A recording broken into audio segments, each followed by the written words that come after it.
Hello everyone, welcome to the channel Rossi publication. और आज की हमारी वीडियो होने जा रही क्लास 10th बिहार बोर्ड के स्टूडेंट्स के लिए जो 2026 बिहार बोर्ड एग्जामिनेशन में अपीयर करने जा रहे हैं। तो हम आज ग्रामर के सीरीज से देखने वाले हैं हमारा WH वर्ड्स जो भी होता है उनका यूज, कि सेंटेंस में उनका यूज कैसे होता है। तो क्लॉज हम देखेंगे कि क्लॉज जो होता है क्या होता है, सेंटेंस का ही एक पार्ट होता है और उससे पता चलता है हमें कि सब्जेक्ट भी उसमें है और वर्ब भी उसमें है, ठीक है, और कैसे उसमें WH वर्ड्स का हम यूज करते हैं। तो हम देखें क्लॉजेज में कैसे WH वर्ड्स। तो WH वर्ड्स हैं क्या क्या, what, when, who, which, where, how, ये सारे जो वर्ड्स हैं WH वर्ड्स हम उसको बोलते हैं। उसका क्लॉज में हम कैसे यूज करते हैं वो हम देखेंगे इस वीडियो में। तो एग्जाम्स में इससे रिलेटेड जो भी क्वेश्चन आए वो आप डील कर सके, इसके लिए ये वीडियो देखें, बहुत ही हेल्पफुल होगी। आ जाते हैं हम अपने फर्स्ट जो हमारा है वो हम देख लेते हैं क्लॉज है क्या, व्हाट इज अ क्लॉज। तो क्लॉज है a group of words that contain subject and verb. ये है क्या, तो क्लॉज क्या होता है, उपवाक्य, इसे हिंदी में बोल सकते हैं उपवाक्य। जो ग्रुप ऑफ वर्ड्स है जिसमें कुछ शब्द होते हैं, शब्दों का ये क्या है, समूह है, और इसमें होता है सब्जेक्ट, ठीक है, सब्जेक्ट होता है और वर्ब होता है। क्या होता है, वर्ब, क्रिया, और सब्जेक्ट हो गया विषय, ये दोनों इसमें होते हैं। और इससे पता चलता है कोई भी अगर क्रिया हो रही है तो वो कौन कर रहा है, या फिर क्रिया हो रही है तो कब हो रही है, कैसे हो रही है, ये क्लॉज में यही पता चलता है हमें किसी उपवाक्य के द्वारा, ठीक है। तो क्लॉज हमें समझ में आ गया। तो क्लॉज में कैसे यूज होगा और कहां पे यूज होगा WH वर्ड्स, वो हमें यहाँ पे देखना है। तो सबसे पहले हम देख लेते हैं types of clause using WH words, ठीक है। तो टाइप ऑफ क्लॉज होते हैं दो टाइप्स के। तो सब ऑर्डिनेट क्लॉज एक होता है और एक होता है मेन क्लॉज, ठीक है। तो सब ऑर्डिनेट क्लॉज जो होगा वो अकेले उसका कोई मतलब नहीं निकलता है, ठीक है। मेन क्लॉज उसके लिए हमें चाहिए होता है। तो सब ऑर्डिनेट जो क्लॉज होते हैं वो मेन क्लॉज के साथ जुड़ेगा तभी कुछ उसका मीनिंग निकलता है। और वो जुड़ता है किसके द्वारा, तो WH वर्ड्स के द्वारा वो जुड़ता है। WH वर्ड्स में मैंने आपको क्या बताया, व्हेन, व्हाई, हाउ, ये सारी चीजें आती है, whom, who। तो ये सारे वर्ड्स के द्वारा दोनों क्लॉजेज जुड़ते हैं, सब ऑर्डिनेट और मेन क्लॉजेज, ठीक है। They can not stand alone and depend on the main clause. जो सबऑर्डिनेट क्लॉज होता है वो अकेले उसका कोई भी मीनिंग नहीं होता है और वो मेन क्लॉज के साथ जुड़ के ही कुछ मीनिंग निकालते हैं और उस पर डिपेंड करते हैं। तो व्हेन क्लॉज, व्हेन जो होगा अगर वो क्लॉज में के साथ यूज होगा, किसी उपवाक्य के साथ यूज होगा, तो वो हमें क्या बताएगा, वो बताएगा सोज टाइम, वो हमें समय बताता है। क्या बताता है, समय। जब व्हेन किसी उपवाक्य में हो तो वो हमें क्या बताएगा, समय बताएगा किसी क्रिया के होने का, ठीक है। तो use to tell when something happens when introduces the time clause. ये क्या हमें बताता है, ये टाइम क्लॉज के साथ ये स्टैंड करेगा व्हेन जो वर्ड है। तो हम WH वर्ड्स में देख रहे हैं जो वर्ड्स WH वर्ड्स हैं और उसके यूज देख रहे हैं हम क्लॉज में, और वो कब यूज होगा वो हम देखेंगे। तो पहला वर्ड क्या है, व्हेन। व्हेन जो है क्लॉज में यूज होगा और वो हमें बताएगा सबसे पहले समय। क्या बताएगा, व्हेन। व्हेन का मतलब कब, कब मतलब कब आपसे कभी पूछा जाए तो इसका मतलब समय पूछा जा रहा है, तो समय बता रहा है। Use to tell when something happens, ये यूज होता है कब, जब हमें बताना हो कि कुछ हुआ है और कब हुआ है। When introduces the time clause, ये हमें समय बताता है। उपवाक्य जिसमें भी समय बताया जाए उसमें हम व्हेन का यूज करते हैं। कुछ एग्जांपल हम देखेंगे। I was studying when he arrived, इसमें व्हेन क्या कर रहा है, दो क्लॉजेस को जोड़ रहा है। आई वाज स्टडीइंग ये हो गया मेन क्लॉज, और व्हेन आया फिर यहाँ पे WH वर्ड, और ही अराइव्ड भी है हमारा सबऑर्डिनेट क्लॉज, और ये इन दोनों को जोड़ रहा है व्हेन, और यहाँ पे कुछ मीनिंग निकल रहा है, इससे समय का पता चल रहा है। देखिए, I was studying, मैं पढ़ रहा था, मैं पढ़ रही थी, when, जब, he arrived, वह पहुंचा। इससे पता चल रहा है किसी क्रिया के होने का। यहाँ पे क्रिया हो रहा है कौन सा, पढ़ने का, और उसके साथ साथ वहां पे हमें पता चल रहा है कि वहां पे साथ में एक और चीज जुड़ा है उस सेंटेंस में, क्लॉज एक जुड़ा है। किसके द्वारा वो जुड़ा, तो WH वर्ड व्हेन के द्वारा, और यहाँ व्हेन के थ्रू हमें क्या पता चल रहा है, क्रिया का, कौन सी क्रिया जब हो रही है उसके होने का पता चल रहा है, समय का पता चल रहा है, ठीक है। एक ही समय पे दो काम हो रहे हैं तो हमें पता चल रहा है कि किस समय पे कौन सा काम हो रहा था, when के द्वारा। एक और एग्जांपल हम देख लेते हैं, she cried when she saw the result. ठीक है, सी क्राइड, लेकिन वो कब रो रही थी ये हमें पता चलेगा जब यहाँ पे when लगा। सी क्राइड, लेकिन वो कब रोई, she saw the result, when she saw the result, जब उसने अपना रिजल्ट देखा, जब उसने रिजल्ट देखा तब वो रोने लगी। ठीक है, तो यहाँ पे पता चल रहा है वो कब रोई, तो जब उसने रिजल्ट देखा। ये हमें कैसे पता चला, जब हमने when का यूज किया, WH वर्ड का यूज किया और दो क्लॉज जुड़े। ठीक है, तो when जब यूज होगा क्लॉज के साथ तो हमें बताएगा समय, टाइम क्लॉज, ये टाइम क्लॉज बन जाएगा। और when he arrived के साथ ये मेन क्लॉज से जुड़ के हमें मीनिंग बताएगा, किसी क्रिया के होने का समय हमें बताएगा। ये हमने देख लिया when क्लॉज। अब हम नेक्स्ट देख लेते हैं why क्लॉज। why कब यूज होगा, अब हम आ जाते हैं वाई क्लॉज पे। नेक्स्ट क्लॉज है वाई, जो यूज होता है कब, जब हम रीजन बताते हैं, किसी चीज का रीजन बताते हैं, किसी क्रिया के होने का हम रीजन बताते हैं। ठीक है, तो वाई यूज होगा। ठीक है, हम देख लेते हैं यूज टू एक्सप्लेन, इसका कब यूज होगा और ये क्यों यूज होता है वो हम देख लेते हैं। Use to explain the reason something happened, ये एक्सप्लेन करता है किसी चीज के रीजन का, अगर कुछ हुआ है तो उसके रीजन को एक्सप्लेन करता है why. Why introduces the reason clause, ये क्या इंट्रोड्यूस हमारे साथ करेगा, जब भी हम सेंटेंस में why का यूज देखेंगे तो ये हमें रीजन क्लॉज के साथ इंट्रोड्यूस करेगा, रीजन बताएगा। जैसे लास्ट में हमने क्या देखा, when से हम टाइम क्लॉज को इंट्रोड्यूस कर रहा था, तो time clause when he arrived, जब यहाँ पे है when he arrived, तो इससे पता चल रहा है टाइम बता रहा है जब वो पहुंचा। ठीक है, तब क्या हुआ, तब हो रहा था आई वॉज स्टडिंग, मैं पढ़ रहा था, तो मैं पढ़ रहा था, जब वो पहुंचा तो किसी काम के होने का वो समय बता रहा है, इसलिए यहाँ पे इसने टाइम क्लॉज को इंट्रोड्यूस किया हमने when के द्वारा। why के द्वारा हम किस चीज को इंट्रोड्यूस करते हैं, रीजन क्लॉज को। ठीक है, हम रीजन बताते हैं किसी चीज का, जब भी why लगेगा उसके बाद जो क्लॉज आएगा और क्या आएगा उससे हमें पता चलेगा किसी क्रिया के होने का रीजन, मेन क्लॉज में जो क्रिया हो रही है उसके होने का रीजन पता चलेगा। एग्जाम्पल के थ्रू हम समझ लेते हैं, I know why she is angry. ठीक है, I know why she is angry, यहाँ पे रीजन पता चल रहा है कि वो एंग्री है। ठीक है, वो गुस्सा है, ये जानता है। तो क्या जानता है ये, क्यों, कि वो क्यों एंग्री है, वाई के द्वारा बताया जा रहा है कि मुझे पता है वो क्यों एंग्री है। ठीक है, दूसरा एग्जांपल देख लेते हैं, tell me why you left early. इसमें फिर से रीजन बताया जा रहा है, पूछा जा रहा है कि बताओ तुम पहले क्यों चले गए, तुम पहले क्यों निकल गए। ठीक है, तो जब भी रीजन बताया जा रहा हो किसी भी चीज का तो वाई यूज होता है। ठीक है, वाई रीजन पूछा जाए या रीजन बताया जाए, रीजन किसी भी चीज के कारण का जिक्र हो, वहां पे वाई का यूज हम करते हैं। ये हमने देख लिया वाई क्लॉज। नेक्स्ट क्लॉज पे हम आ जाते हैं हाउ क्लॉज, सोज मैनर वे। ठीक है, हाउ क्लॉज जब भी इंट्रोड्यूस होगा किसी भी सेंटेंस में तो वो क्या डिस्क्राइब करेगा, वो हमें बताएगा किसी भी चीज के होने का तरीका, किसी भी चीज के करने का तरीका, क्रिया के करने का तरीका बताया जाता है हाउ के द्वारा। ठीक है, जब भी सेंटेंस में हाउ आता है तो ये क्या एक्सप्लेन करता है, use to explain the method और way of something is done, किस मेथड या वे तरीके से कोई भी चीज हुआ या फिर क्रिया हुई वो बताता है how clause. How shows the way in which something is done, किसी भी चीज के होने के तरीके को बताता है या रास्ते को बताता है। जैसे हमने कोई भी क्रिया की तो एग्जाम्पल के थ्रू हम देखेंगे, he told me how he solved the problem, उसने मुझे बताया कि कैसे उसने उस सॉल्यूशन को सॉल्व किया। तो सॉल्यूशन के सॉल्व करने का तरीका बताने का जिक्र हो रहा है किसके द्वारा, जब हाउ लगा तब। ठीक है, हाउ के लगने के बाद किसी चीज के सॉल्यूशन या फिर किसी क्रिया के होने का हमें पता चल रहा है कि वो क्रिया हुई कैसे। दूसरा एग्जांपल हम देख रहे हैं, do you know how she did it, जब हाउ लगा तो सी डिड इट, किसने कुछ काम किया ये हमें पता चल रहा है। ठीक है, या फिर इसका जब आंसर देंगे तो हमें पता चलेगा कि कोई भी क्रिया कैसे हुई है। तो जब भी हाउ हम किसी सेंटेंस में देखते हैं तो हमें पता चलता है कोई भी क्रिया कैसे हुई या किसी भी चीज के होने का तरीका हमें पता चलता है जब किसी भी सेंटेंस में हाउ का यूज होता है। तो एग्जांपल से हमने हाउ क्लॉज को समझा कि हाउ क्लॉज क्या एक्सप्लेन करता है, मैनर और वे, किसी भी क्रिया के होने का तरीका, कुछ हुआ कैसे हुआ वो हमें हाउ क्लॉज के थ्रू पता चलता है।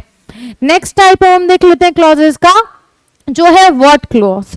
व्हाट क्लॉज से हमें क्या पता चलता है, सो थिंग, सोच, थिंग और आइडिया। वर्ड से हमें क्या पता चलेगा कि वो बताएगा किसी भी चीज को या फिर एक्सप्लेन करेगा किसी भी आइडिया को, किसी भी थॉट को, किसी भी इंसान को। ठीक है, ये सारी चीजें जब हम आएंगी, जब हमें कुछ पूछे और सामने से किसी ने कुछ बताया, वो वहां पे हमें व्हाट का यूज करते हैं। Use to tell what something is, कोई भी चीज है क्या, ठीक है, वो है क्या, ये हमें पता चलता है व्हाट क्लॉज के द्वारा। व्हाट जब हम यूज करते हैं, व्हाट इंट्रोड्यूसेस द ऑब्जेक्ट और आइडिया, किसी भी ऑब्जेक्ट, किसी भी वस्तु या फिर आइडिया, किसी भी, एक तरह से आप बोल सकते हैं किसी भी चीज का आइडिया होना, किसी भी चीज का आपको जानना कि वो चीज है क्या, वो हमें पता चलता है व्हाट क्लॉज के द्वारा। एग्जाम्पल हम देखते हैं, आई don't know what he wants, यहाँ पे पता चल रहा है व्हाट के द्वारा हमें पता चल रहा है आई डोंट नो, मैं नहीं जानता हूं। तो क्या तुम नहीं जानते हो, he wants, what he wants, वो क्या चाहता है मैं नहीं जानता हूं। व्हाट से हमें पता चल रहा है कि वो क्या नहीं जानता है,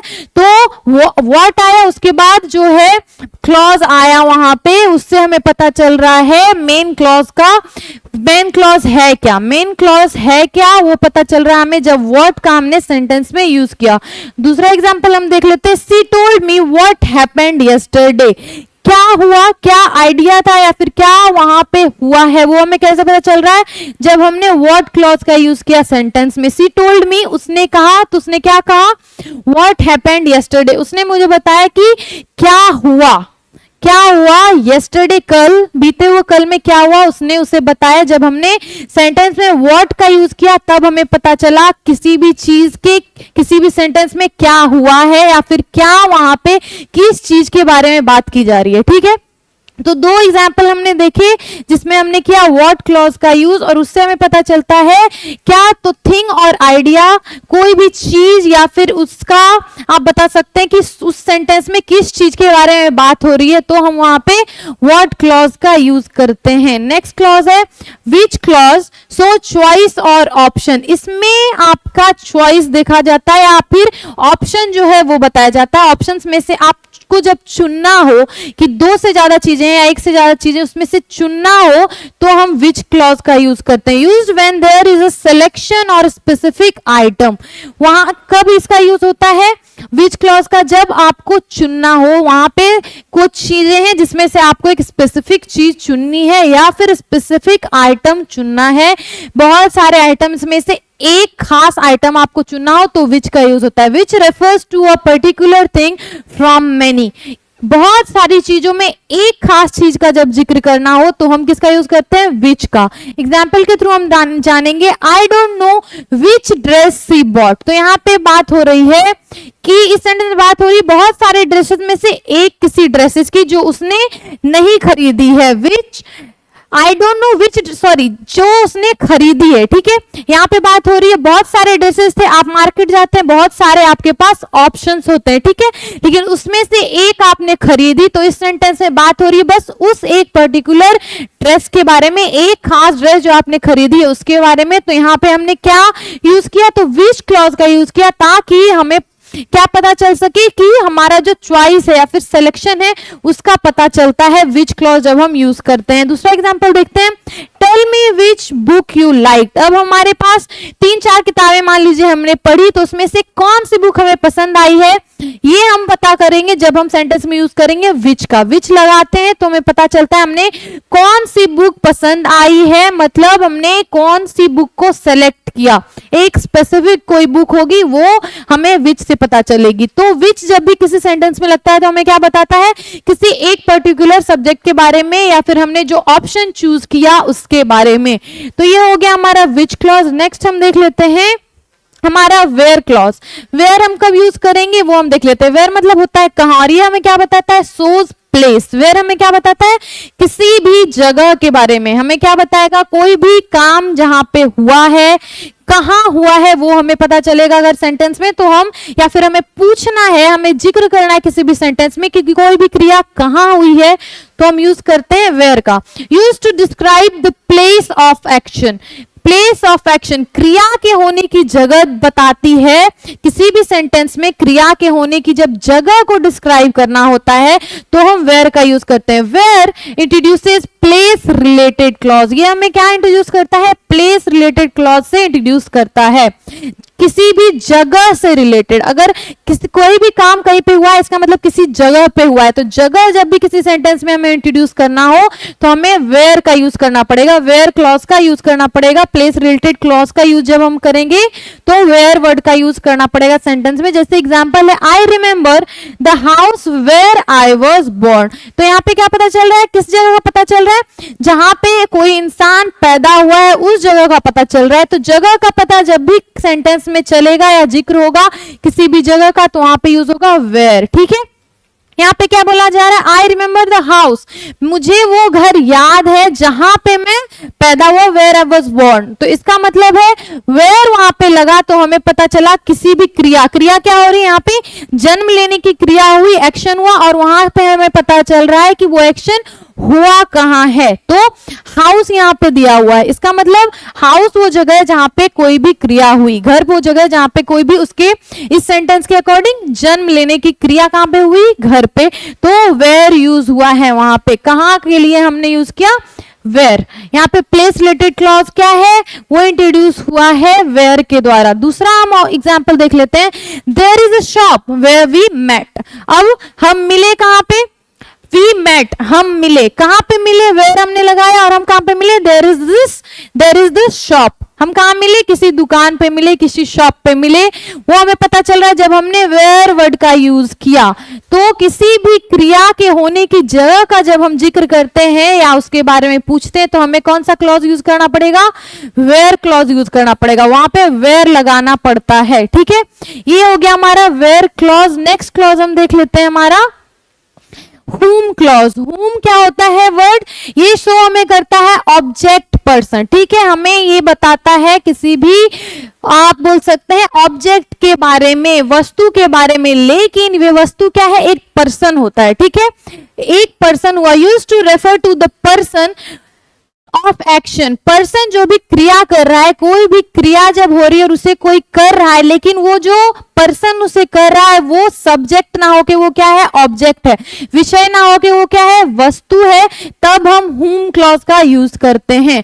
whom is used for people but is the object not the subject. किसी पर्सन के लिए यूज होता है पर वो पर्सन क्या है, ऑब्जेक्ट है, वस्तु है किसी भी सेंटेंस में, ना कि सब्जेक्ट है। ठीक है, विषय नहीं है। तो देख लेते हैं हम एग्जांपल के द्वारा समझेंगे। The teacher whom we met was kind। The teacher whom we met was kind। The teacher was kind। यहाँ पे क्या बोला जा रहा है, जब whom लगा तो हमें पता चल रहा है जो शिक्षक जिससे हम मिले, whom we met, वो क्या थे, दयालु थे। ठीक है, तो यहाँ पता चल रहा है जब whom लगा तो हमें पता चल रहा है कौन काइंड था, कौन दयालु था, तो शिक्षक, वो वस्तु हो गया, यहाँ पे विषय वो नहीं है। फिर नेक्स्ट सेंटेंस में देखें, he is the boy whom she liked। यहाँ पे विषय जो है she liked है। ठीक है, she है यहाँ पे विषय, लेकिन और यहाँ पे we है विषय, यहाँ पे वस्तु कौन सा है, फर्स्ट सेंटेंस में हमने देखा we था विषय, we था सब्जेक्ट, और ऑब्जेक्ट कौन था, टीचर था। और इन दोनों के बारे में हमें किसने बताया, जब हमने whom क्लॉज को लगाया और हमें पता चल रहा है किसी पर्सन के बारे में। ठीक है, और वो पर्सन क्या है, ऑब्जेक्ट है, तब हम लगाते हैं whom। यहाँ सेंटेंस सेकेंड में हम देख लेते हैं, he is the boy whom she liked। she यहाँ पे क्या है, she है यहाँ पे सब्जेक्ट, और यहाँ पे द बॉय जो है वो है वहां पे ऑब्जेक्ट, और उसके बारे में बात की जा रही है, वह एक लड़का है जिसे वो पसंद करती है। ठीक है, whom यहाँ पे लगा, इससे हमें पता चला इसके बारे में, द बॉय के बारे में जो है ऑब्जेक्ट, और यहाँ पे she जो है वो हो गया सब्जेक्ट। इससे हमें पता चल रहा है हम इस सेंटेंस में रेफर किससे कर रहे हैं, हमारे जो ऑब्जेक्ट है, हमारा जो पर्सन है उसको। ठीक है, और हमने whom का जब यूज किया किसी सेंटेंस में तो हमने रेफर किया पर्सन को, लेकिन वो पर्सन है उस सेंटेंस में सब्जेक्ट ना होके ऑब्जेक्ट। यही बस इसमें डिफरेंस है। और जब हम पर्सन का यूज, पर्सन के बारे में बात कर रहे हैं लेकिन वो पर्सन उस सेंटेंस में सब्जेक्ट है, तो हम यूज करते हैं हु क्लॉज का। किसका यूज करते हैं, हु क्लॉज का। So subject but as a, so person but as a subject. ठीक है, तो पर्सन के बारे में ही बात हो रही है लेकिन वो पर्सन क्या है, सब्जेक्ट है। Use to describe who is doing the action. Describe इसमें किया जाता है किसी भी सेंटेंस में कि कौन वो एक्शन कर रहा है, क्रिया को कौन कर रहा है, लेकिन who is used for people लोगों के बारे में, जो क्रिया कर रहे हैं वो लोग कर रहे हैं, तो क्रिया लोगों के बारे में जब बात हो रही है, लेकिन लोग क्या है, वो लोग सब्जेक्ट है, किसी भी सेंटेंस में वो क्या है, सब्जेक्ट है, वस्तु है of the verb in the clause. क्रिया की वस्तु, क्रिया वस्तु है वो पर्सन, तब यूज हम करेंगे हु का। She is the girl who helped me, ठीक है, she is the girl who help me, वो लड़की है जिसने मेरी मदद की, ठीक है, इसमें यही बोला जा रहा है वो लड़की है जिसने मेरी मदद की। जब यहाँ पे हुम लगा तो पता चला कि मदद करने वाली लड़की कौन है, यहाँ पे शी है, ठीक है, इसी के बारे में यहाँ पे इस सेंटेंस में बात की जा रही, ये है इस सेंटेंस का विषय। I met the man who wrote the book, तो यहाँ पे इसी पर्सन के बारे में बात की जा रही है। ये पर्सन, इस पर्सन ने क्रिया किया किस चीज का, लिखने की क्रिया की, बुक को लिखने की क्रिया की। ये पर्सन इस सेंटेंस का क्या है, सब्जेक्ट है, विषय है, वस्तु क्या हो गई, बुक हो गई। और यहाँ पे हु का हमने यूज किया क्या, किसके बारे में पता करने के लिए, इस सेंटेंस में हु का यूज हुआ किसी भी क्रिया को करने वाले का जब हम जिक्र कर रहे हैं, उसके बारे में बात कर रहे हैं, तो हम हु का यूज करते हैं। हुम का यूज हम कब कर रहे थे, थोड़ा सा स्लाइड डिफरेंट है, जब रेफर तो करते हैं कि पर्सन जिसने भी क्रिया की, लेकिन वो पर्सन इस सेंटेंस में विषय ना होकर वो वस्तु है, ठीक है, लेकिन हु का हम जब यूज करेंगे तो वो पर्सन जो क्रिया कर रहा है वही है उस सेंटेंस का विषय, सब्जेक्ट। बस स्लाइड डिफरेंस है, ये हमें ध्यान में रखना है। ये हो गया हमारा ये चैप्टर, ये आप बोल सकते हैं टॉपिक ग्रामर का कंप्लीट, जिसमें हमने देखा WH वर्ड्स जो हैं और क्लॉज के साथ, किसी भी उपवाक्य के साथ जब WH वर्ड्स का यूज होता है तो उसका मीनिंग क्या होता है, या फिर हम WH वर्ड्स को यूज कैसे करते हैं और वो हम कहां कहां यूज करेंगे। तो आई होप आपको ये सारे वर्ड्स क्लियर हो गए होंगे कि ये सेंटेंस में कहां लगते हैं और वो क्या एक्सप्लेन हमें करते हैं। तो ये वीडियो बहुत ही छोटा है, आप अच्छे से देखें और एग्जाम में इससे रिलेटेड अगर क्वेश्चंस आए तो आप अच्छे से उससे डील कर सकें। इसके लिए ये वीडियो पूरा देखें, अच्छे से समझें। कोई भी डाउट है तो आप कमेंट सेक्शन में हमारे अपने डाउट को लिख सकते हैं, पोस्ट कर सकते हैं, उसका आंसर आपको जरूर मिलेगा। अब हम बात कर लेते हैं हमारे रोशनी पब्लिकेशन के बारे में, जो 17 सालों से पब्लिकेशन के क्षेत्र में काम कर रही है और आपके लिए लेके आई है क्लास 10th बिहार बोर्ड के स्टूडेंट जो 2026 बिहार बोर्ड एग्जामिनेशन में अपीयर करने जा रहे हैं। उनके लिए सारी बुक आप एक तरह से बोल सकते हैं, जो टोटल बुक्स उन्हें जरूरी है, जैसे तो हमारे कैप्टन सीरीज की बुक है, गोधुली हिंदी के लिए आपकी जो क्लास 10 बिहार बोर्ड के स्टूडेंट हैं, हिंदी की बुक, संस्कृत की बुक, इंग्लिश की बुक, और साथ ही साथ आपके लिए हम लेके आए हैं हमारा सोशल स्टडीज का सीरीज, जिसमें आपके लिए हिस्ट्री, इकोनॉमिक्स, ज्योग्राफी और पॉलिटिकल साइंस की किताबें अवेलेबल होगी सारे ऑनलाइन प्लेटफॉर्म जैसे अमेजॉन या फ्लिपकार्ट पे, और या फिर आप विजिट कर सकते हैं हमारा ऑफिशियल वेबसाइट, जिसका लिंक आपको हमारे यूट्यूब के डिस्क्रिप्शन में मिल जाएगा, चैनल के डिस्क्रिप्शन में मिल जाएगा, या फिर आप अपने नजदीकी बुक स्टोर्स पे जाए और वहां कैप्टन सीरीज की आप अगर बुक मांगेंगे तो ये सारे किताबें आपको अवेलेबल मिलेंगी। साथ ही साथ और किताबें हम देख लेते हैं जो क्लास 10 बिहार बोर्ड के स्टूडेंट्स के लिए बहुत ही हेल्पफुल होंगी अगर आप एग्जाम्स में अच्छा मार्क्स स्कोर करना चाहते हैं। तो ये किताब है हमारी क्वेश्चन बैंक, जिसमें लास्ट 10 इयर्स के आपको सारे क्वेश्चन, सारे सब्जेक्ट के क्वेश्चन जितने भी एग्जाम में आए हुए हैं यहाँ पे कंपाइल्ड मिलेंगे। बहुत ही अच्छी किताब है, प्लीज से चेकआउट करें। और साथ ही साथ हमारा ऑब्जेक्टिव क्वेश्चन आंसर का बुक, जिसमें सारे सब्जेक्ट के सारे टॉपिक्स के जितने भी पॉसिबल ऑब्जेक्टिव क्वेश्चन आंसर्स हैं यहाँ पे आपको कंपाइल्ड मिलेंगे। आपको कोई भी दूसरी किताब देखने की जरूरत नहीं पड़ेगी। अगर आपने ऑब्जेक्टिव क्वेश्चन अभी तक डील नहीं किया है और एग्जाम में आपको डर लग रहा हो, ये किताब आपके लिए बहुत ही हेल्पफुल होगी। आप जाइए, इस किताब को परचेज कीजिए।